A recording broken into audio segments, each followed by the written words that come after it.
నిజ నిర్ధారణకు అంతిమ నిర్ణయం డిఎన్ఏ టెస్ట్. ఉన్నది ఉన్నట్లుగా వాస్తవాలను శోధించి వివరించే మన డిఎన్ఏ టీవీ, మన రాష్ట్రం, మన ఛానల్. నమస్కారం. తగ్గేదేలే అంటూ రకరకాలైనటువంటి డైలాగులు చెప్తూ అసలు ఊర్లోనే లేకుండా పలాయనం చిత్తగించినటువంటి అల్లు అర్జున్ వ్యవహారం కనుక చూస్తుంటే, ఈయన అల్లు అర్జున్ వెనకాల ఉన్నది ఎవరు, ఆయనతో తగ్గేదేలే అన్నట్టు కూడా డైలాగులు చెప్పించింది ఎవరు? అటు సినిమాలో డైలాగులు అయితే పర్వాలా, కానీ నిజ జీవితంలో రాజకీయ నాయకుల్ని కించపరుస్తూ వారి యొక్క వ్యవహార శైలిని తప్పుపడుతూ మాట్లాడుతున్నటువంటి తీరు కావచ్చు, ఆయన వ్యవహరిస్తున్నటువంటి తీరు కావచ్చు, వీటన్నిటి నేపథ్యంలో అల్లు అర్జున్ శుద్ధ పప్పులో కాలేశాడని క్లియర్గా కనపడుతుంది. ఈ యొక్క పుష్ప 2 సినిమా సందర్భంగా, రిలీజ్ సందర్భంగా రేవతి మహిళ చనిపోయింది, పిల్లాడు ఆసుపత్రి పాలయ్యాడు, కుటుంబం సర్వనాశనం అయిపోయింది. ఇది ఒక వర్షన్. ఈ నేపథ్యంలో అల్లు అర్జున్ వ్యవహరిస్తున్నటువంటి వ్యవహార తీరు, ఆయన మాట్లాడుతున్నటువంటి తీరు ఖచ్చితంగా ఇది రాజకీయ ప్రలోభాలకు లోబడే అల్లు అర్జున్ని క్లియర్గా ఎవరో మాట్లాడిస్తున్నారు. ఈ పొలిటికల్ ఎపిసోడ్లో ఖచ్చితంగా ఇటు ఆంధ్రప్రదేశ్ మాజీ ముఖ్యమంత్రి వైఎస్ జగన్మోహన్ రెడ్డి, అదేవిధంగా తెలంగాణల కేసీఆర్ కుమారుడు కేటీఆర్, వీళ్ళిద్దరూ క్లియర్గా రాజకీయ అంశాలను ప్రలోభపరిచే విధంగా, ఒక వ్యూహాత్మకంగా రేవంత్ రెడ్డిని కించపరిచే విధంగా, రేవంత్ రెడ్డి సినీ లోకానికి దూరం చేసేటటువంటి ప్రక్రియలో భాగంగా, ఇండస్ట్రీకి దూరం చేసేటటువంటి ప్రక్రియలో భాగంగా తప్పంతా రేవంత్ రెడ్డిది అనే విధంగా మాట్లాడినటువంటి తీరు, అదేవిధంగా అల్లు అర్జున్కి సంబంధించినటువంటి న్యాయవాది అసలు అక్కడ జరిగినటువంటి పూర్తి వ్యవహారంలో పోలీసులదే తప్పు అంటూ చేసినటువంటి వ్యాఖ్యలు కావచ్చు, వీటన్నిటి వెనకాల ఖచ్చితంగా రాజకీయ ప్రోద్బలం ఉంది. ఈ ప్రోద్బలం నేపథ్యంలోనే సీఎం రేవంత్ రెడ్డి మాట్లాడిన విషయాలకు సంబంధించి అల్లు అర్జున్ కౌంటర్ ఇస్తూ వ్యంగ్యంగా మాట్లాడినటువంటి తీరు చాలా ఆశ్చర్యం కలిగిస్తున్నటువంటి పరిస్థితి కనబడుతుంది. ఇవాళ కనుక గమనించినట్లయితే అక్కడ జరిగినటువంటి ఇన్సిడెంట్ ఏదైతే ఉందో ఆ ఇన్సిడెంట్ అనేది ఒక వర్షన్ అయితే, ఇక్కడ అల్లు అర్జున్కి సంబంధించినటువంటి ఒక ప్రత్యేక అంశం ఉంది. అల్లు అర్జున్ ఒక 7-8 గంటలు జైల్లో ఉన్న సందర్భంలో ఆయన వాంటెడ్గా సినీ ఇండస్ట్రీకి సంబంధించినటువంటి ప్రముఖులు కానీ అందరినీ కూడా, అంటే అక్కడ ప్రముఖులు ఎవరు రాలేదనుకోండి, అది వేరే విషయం, అక్కడ వచ్చింది ఒకరిద్దరు నాయకులు, అంటే ఒకరిద్దరు లీడర్లు మాత్రమే అనటంలో ఎటువంటి సందేహం లేదు. వాళ్ళిద్దరు మాత్రమే అక్కడికి వచ్చి మద్దతు ఇచ్చారు. ఇంకా చిన్న చితక నాయకులు ఎవరైతే ఉన్నారో, అంటే యాక్టర్స్, వాళ్ళందరూ కూడా వచ్చి మద్దతు ఇచ్చారు తప్ప ఎవరో కూడా అగ్ర నాయకులు ఎవరో కూడా, అగ్ర హీరోలు ఎవరో కూడా, అగ్ర నిర్మాతలు కావచ్చు, అగ్ర డైరెక్టర్లు కావచ్చు, అదేవిధంగా సినీ ప్రముఖుల కోసమే ప్రత్యేకంగా ఉన్నటువంటి మా అసోసియేషన్, ఈ మా అసోసియేషన్ కావచ్చు, ఎవ్వరూ కూడా అల్లు అర్జున్ విషయంలో ప్రభుత్వం తప్పని కానీ, లేకపోతే అల్లు అర్జున్ తప్పు అనే విషయం మాత్రం ఎక్కడా మాట్లాడలేదు. ఇంకోటి కనుక గమనించినట్లయితే రేవంత్ రెడ్డి ఇచ్చినటువంటి ఫైర్ యాక్షన్ డైలాగ్స్తో అసలు సినీ ఇండస్ట్రీ మూలంగా లబ్ధి పొందేవాళ్ళు సినిమా వాళ్ళు మాత్రమే. వాళ్ళు వ్యాపారం కోసమే సినిమాలు తీస్తారు, ప్రజా శ్రేయస్సు కోసం కాదు. వాళ్ళకి ఎటువంటి అలవెన్స్లు అన్నీ ఇచ్చినా కూడా వాళ్ళు ఇంకా ఇబ్బంది పడుతున్నారు. రకరకాల ఆరోపణలు చేస్తూ ప్రభుత్వాన్ని తప్పుపడుతున్నారు. బెనిఫిట్ షోలు ఏదైతే ఉందో అది 300 టికెట్ని 1300 అమ్ముకోవడానికి కూడా ప్రభుత్వం అనుమతించినా కూడా వాళ్ళు ఎక్కడా సాటిస్ఫాక్షన్ లేరు అన్నట్లుగా కనబడుతుంది. దాంట్లో భాగంగానే అసలు బెనిఫిట్ షోలు అనేవి తెలంగాణలో అసలు ఉండవు అని కరాఖండిగా ముఖ్యమంత్రి రేవంత్ రెడ్డితో పాటు మంత్రి కూడా క్లియర్గా చెప్పడం జరిగింది. ఇది ఈ వ్యవహారం ఏమైతే ఉందో చిలికి గాలివానలాగా అసలు పూర్తిగా సినీ ఇండస్ట్రీ సర్వనాశనం అయిపోయే ప్రక్రియకు నాంది పలికింది అనడంలో ఎటువంటి సందేహం లేదు. అగ్ర హీరోలు కావచ్చు, అగ్ర నిర్మాతలు కావచ్చు, ఎవరూ కూడా ఈ తాజా ఎపిసోడ్ అంశంలో మిన్నకుండిపోయారు.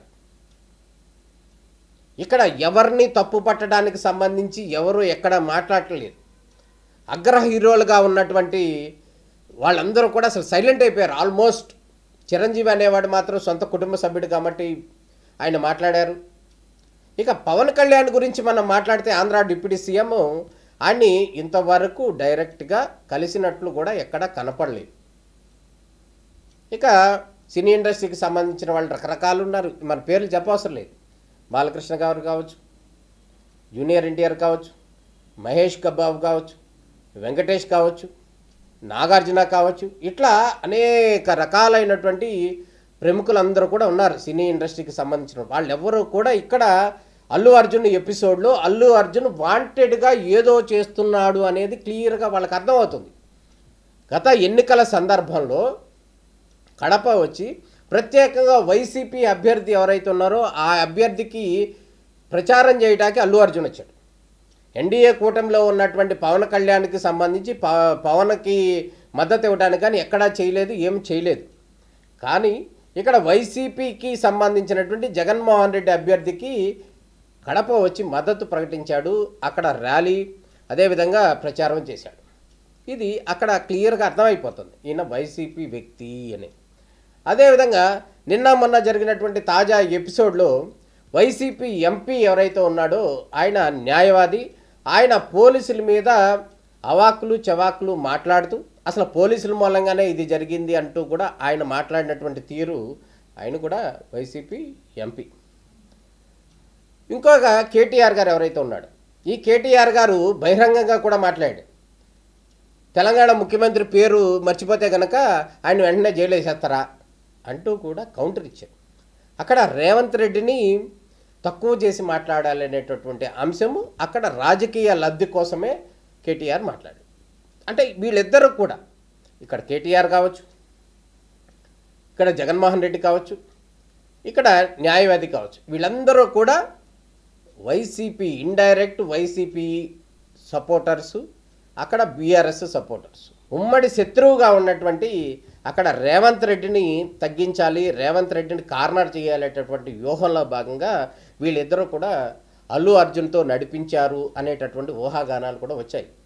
అసలు మనం రేవంత్ రెడ్డి గురించి మనం మాట్లాడుకుంటే అసామాన్యుడు ఎవరన్నా ఉన్నారంటే ఆయన రేవంత్ రెడ్డే. ఒక ఎమ్మెల్సీగా ఉన్నటువంటి వ్యక్తి ఆయన రాజకీయ ప్రస్థానంలో ఎంపీటీసీ నుంచి జెడ్పీటీసీ నుంచి ఎమ్మెల్సీ వెళ్ళి ఎంపీల డైరెక్ట్ సీఎం అయినటువంటి వ్యక్తి. అదేవిధంగా కేసీఆర్ని డైరెక్ట్గా ఎదుర్కొన్నటువంటి వ్యక్తి రేవంత్ రెడ్డి. రేవంత్ రెడ్డిని తక్కువ అంచనా వేయటంలో చాలా విఫలమయ్యారని చెప్పుకోవచ్చు. ఇక్కడ ఒక అంశం ఏదైతే ఉందో అల్లు అర్జున్ని జైలుకి వెళ్ళొచ్చిన సందర్భంలో ఆయనకి మద్దతు ఇచ్చడానికి వచ్చినటువంటి ఎవరైతే సోకాడు నాయకులు ఉన్నారో లేకపోతే ఫిల్మ్ ఇండస్ట్రీకి సంబంధించిన వాళ్ళు ఉన్నారో వీళ్ళందరూ కూడా ప్రొవకేట్ అంటే వీళ్ళందరూ కూడా ఫోన్లు చేసి అల్లు అర్జున్ ఫ్యామిలీ ఫోన్లు చేసి వాళ్ళని మద్దతుగా పిలిపించుకున్నటువంటి వాళ్ళు మాత్రమే వీళ్ళు అని కూడా పోలీస్ ఇంటెలిజెన్స్ వాళ్ళు కూడా క్లియర్గా చెప్పేశారు. అంటే వీళ్ళు పిలుచుకుంటే వచ్చారే తప్ప వాళ్ళంతటా వాళ్ళగా స్వయంగా రాలేదు అనేది క్లియర్గా చెప్పారు. అదేవిధంగా కొండ బద్దలు కొట్టినట్టు అసెంబ్లీ సాక్షిగా రేవంత్ రెడ్డి కూడా వీళ్ళకి పన్నుతున్నటువంటి పన్నాగాలు కావచ్చు, వీరు ఆడుతున్నటువంటి రాజకీయ డ్రామాలు కావచ్చు, వీటన్నిటిని కూడా కొండ బద్దలు కొట్టినట్టు బట్టబయలు చేశాడు రేవంత్ రెడ్డి. ఇక్కడ అంశం ఏదైతే ఉందో, అసలు సినిమా పుష్ప 2 సినిమా అక్కడ జరిగినటువంటి ఇన్సిడెంట్ అక్కడి వరకే ఆగిపోతే బాగుండేది.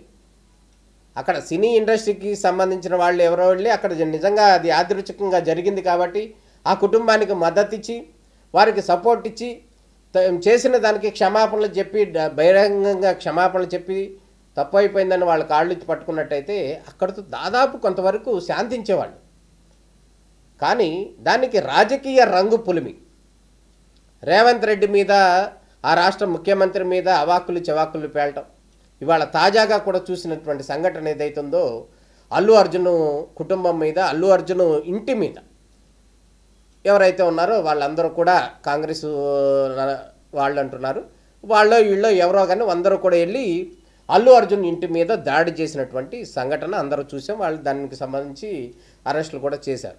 అల్లు అర్జున్ తాజాగా అసలు ఆయన ఎక్కడ ఉన్నారో కూడా కనపట్లేదు. ఆయన మాట్లాడినటువంటి తీరు కూడా, అసలు పుష్ప అనేది జాతీయ సినిమా, ఇదేదో నేషనల్ అవార్డులు వచ్చేటటువంటి సినిమా, ఇది ఒక స్మగ్లింగ్కి సంబంధించి, ఎర్రచందన స్మగ్లింగ్కి సంబంధించి ఇదేం సినిమా, ఇదేమన్నా అసలు ఏమైనా సమాజానికి పనికొచ్చేటటువంటి సినిమానా, ఈ సినిమాకి నేషనల్ అవార్డులు ఇచ్చేది ఎవరు అని కూడా తెలంగాణ మంత్రి సీతక్క ఉన్నారు, ఆమె కూడా డైరెక్ట్గా కౌంటర్ ఇచ్చారు. అయితే అల్లు అర్జున్ చెప్తున్న మాట అయితే ఇది జాతీయ సినిమా, ఈ సినిమాకి నేషనల్ అవార్డులు తెచ్చాయి, అటువంటి ప్రోగ్రాంను కూడా నేను తాత్కాలికంగా వాయిదా వేసుకున్నాను, చాలా నష్టపోయాను అన్నట్టు ఆయన ఆవేదన అంతా కూడా ఆ సక్సెస్ మీట్కు సంబంధించి పెట్టుకోలేకపోయాను అనేటటువంటి ఆవేదనే అక్కడ క్లియర్గా వ్యక్తం చేశాడు. కానీ ఆ కుటుంబానికి సంబంధించి నష్టము జరిగింది, ఆ కుటుంబాన్ని ఆదుకుంటాము, అసలు ఇంతవరకు మీ కుటుంబానికి అన్నీ ఆదుకుంటాం అన్నారు, కానీ ఏం ఆదుకుంటారు, ఏ విధంగా వాళ్ళకి సపోర్ట్ చేస్తాము అనేటటువంటిది ఎక్కడా అనౌన్స్ చేయలేదు. తెలంగాణ మంత్రిగా ఉన్నటువంటి కోమటిరెడ్డి వెంకటరెడ్డి వెళ్ళి వాళ్ళ కుమారుడి పేరు మీద 25 లక్షల రూపాయల ఆర్థిక సహాయం చేశాడు. కానీ ఈ బన్నీ సంబంధించినటువంటి లేకపోతే అల్లు అర్జున్ పుష్ప సినిమాకి సంబంధించిన వాళ్ళు అనౌన్స్ చేశారు, కానీ వాళ్ళకి నష్టపరిహారం ఇవ్వలేదు. నిన్న ఎప్పుడో వెళ్ళి ఒక 50 లక్షలు ఇస్తానని చెప్పి ఈరోజు వెళ్ళి ఒక 50 లక్షలు నిర్మాత వెళ్ళి ఇస్తున్నాడు, స్థానిక మంత్రిని కూడా తీసుకుని వెళ్ళి అనేది చూసాం. అంటే అక్కడ జరిగినటువంటి ఈ నష్టపరిహారం అంశంలో కానీ, వాళ్ళు ఆదుకునేటటువంటి అంశంలో కానీ వాళ్ళకి కనీసం కట్టసీగా ఈయనకెళ్ళి 100 మంది వెళ్ళి సపోర్ట్ ఇచ్చి మద్దతు ఇచ్చి మాట్లాడి అది ఇది చేశారు. కానీ ఆ కుటుంబం దగ్గరికి వెళ్ళి కానీ ఆ పిల్లోడిని కానీ పరామర్శించడం కానీ, లేకపోతే కనీసం అక్కడికి వెళ్ళి చిన్న 2 మాటలన్నా తప్పుగా జరిగిందని చెప్పి ఓదార్చేటటువంటి అంశం కానీ చేయలేదు. ఒక జగపతి బాబు కావచ్చు, ఆయన ఒక పెద్ద మనిషిలాగా ఇక్కడ జరిగిందంత బాధతో అక్కడికి వెళ్ళానని చెప్పి జగపతి బాబు గారు కూడా చెప్పడం జరిగింది. అది హ్యాట్సప్ అని చెప్పుకోవచ్చు. తెలుగు ఇండస్ట్రీ నుంచి కూడా ఎవరూ వెళ్ళలేదు, ఆయన మాత్రమే వెళ్ళారు. మిగతా వాళ్ళు ఎవరో కూడా దానికి సంబంధించి ఎవరో వెళ్ళలేదు. అయితే ఇది ఇక్కడ తాజా ఎపిసోడ్. ఇక్కడ నిజానికి వెళ్ళే వాళ్ళు ఏమో కావచ్చు, కానీ ఇక్కడ రాజకీయ రంగు పులుముకుంది. ఇండైరెక్ట్గా ఆంధ్రప్రదేశ్ మాజీ ముఖ్యమంత్రి YS Jaganmohan Reddy YCP support ఉంది, అదేవిధంగా తెలంగాణ బీఆర్ఎస్ కేటీఆర్ సపోర్ట్ ఉంది. వీళ్ళిద్దరూ కలిసి రేవంత్ రెడ్డిని కార్నర్ చేయాలనేటటువంటి అంశంలో భాగంగా ఇక్కడ అల్లు అర్జున్ని పాములాగా వాడారు అనేది క్లియర్గా కనపడుతుంది. మొత్తానికి తాజా ఎపిసోడ్ మొత్తం చూసిన తర్వాత సినీ ఇండస్ట్రీ మొత్తం కనుక చూసినట్లయితే అసలు మొత్తం సినీ ఇండస్ట్రీ పుట్ట మునిగేటటువంటి అవకాశం కనపడుతుంది. ఇక డైరెక్ట్గా ఎవరు బయట చెప్పకపోయినా కానీ సినీ ఇండస్ట్రీ ప్రముఖులందరూ కూడా అల్లు అర్జున్ని నానా రకాలుగా అని మనకందరికీ వినపడుతుంది. ఎందుకంటే ఈయన చేసినటువంటి వ్యాఖ్యలు మనకు టోటల్ ఇండస్ట్రీకి సంబంధించినటువంటి మొత్తం బెనిఫిట్స్ ఇచ్చేటటువంటి అంశంలో వెనకడుగు వేసింది ప్రభుత్వం. అవసరమైతే బెనిఫిట్ షోలు అనేది క్యాన్సిల్ చేసేసింది అనేటటువంటి అంశాలు చాలా తెర మీదకి వచ్చేసాయి. ఈ అంశంలో ఎక్కడి వరకు వెళ్ళిందంటే అక్కడి వరకు వెళ్ళిపోయింది. ఈ అంశంలో అటు రాష్ట్ర ప్రభుత్వం వెనక తగ్గే అవకాశం ఉన్నట్టు కనపట్టలేదు. ఇదే కనుక బెనిఫిట్ షోలు లేకపోతే ఆల్మోస్ట్ సినీ రంగం మొత్తం కూడా పూర్తి స్థాయిలో నష్టపోయే అవకాశం కనపడుతుంది. ఇక్కడ అల్లు అర్జున్ అక్కడ ఫ్యామిలీ ఇక్కడ ఈమె చనిపోయింది ఇక్కడ వరకే పరిమితం కాదు. ఇది ఓవరాల్ ఇండస్ట్రీ సర్వనాశనానికి నాంది పలికింది త్రూ అల్లు అర్జున్ అన్నట్టు క్లియర్గా కనపడుతుంది. మొత్తానికి తాజా ఎపిసోడ్ మొత్తానికి అల్లు అర్జున్ మాత్రం తెలుసుకున్నారు ఏంటంటే తాను మాత్రం కేవలం పాత్రను మాత్రమే ఆడించే వాళ్ళు మాత్రం వేరే వాళ్ళు అని. సినిమాలో ఈయన మాత్రం కేవలం డైలాగే చెప్తాడు, యాక్షన్ మాత్రం అంటేనే ఆయన చేయగలడు. అదే పరిస్థితి ఇక్కడ వచ్చేసింది. ఇక్కడ ఆయన అక్కడ ఆయన కలిసి యాక్షన్ చెప్పారు, అల్లు అర్జున్ దూసుకుపోయాడు, ఇరుక్కుపోయాడు. తాజాగా సినీ ఇండస్ట్రీ మొత్తాన్ని సర్వనాశనం చేయడానికి నాంది పలికారు అనటంలో ఎటువంటి సందేహం లేదు.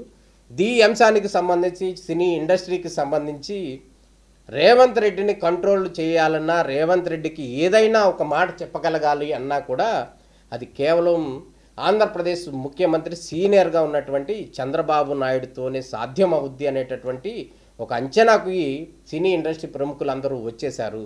దాంట్లో భాగంగానే ఇవాళ రేపో 1-2 రోజుల్లో సినీ ఇండస్ట్రీకి సంబంధించినటువంటి పెద్దలందరూ కూడా చంద్రబాబు దగ్గరికి వచ్చి కలవటానికి సిద్ధమవుతున్నారు. చంద్రబాబు నాయుడిని కలిసి జరిగినటువంటి తప్పిదానికి సంబంధించి అవసరమైతే సినీ ఇండస్ట్రీ తరపున లేకపోతే మా అసోసియేషన్ తరపున ఓవరాల్ సినీ ఇండస్ట్రీ తరపున ఆ కుటుంబానికి సంబంధించి పూర్తి స్థాయిలో సపోర్ట్ ఇస్తామని చెప్పటం, ఏదైతే వర్షన్ ఉందో అది సినిమాలకు మాత్రమే పరిమితం చేసేటటువంటి యాంగిల్లో రేవంత్ రెడ్డిని కూడా కొంత నచ్చజెప్పాలని కూడా వాళ్ళందరూ కూడా బయలుదేరుతున్నారు. అందులో భాగంగానే ముఖ్యమంత్రి చంద్రబాబు నాయుడుతో భేటీ కాబోతున్నారు. భేటీ అయిన తర్వాత పరిణామాలు ఏ విధంగా ఉంటాయి, అక్కడ బెనిఫిట్ షోలు రద్దు చేశారంటే రాబోయే రోజుల్లో ఆంధ్రాలో కూడా రద్దు చేస్తారనటంలో ఎటువంటి సందేహం లేదు.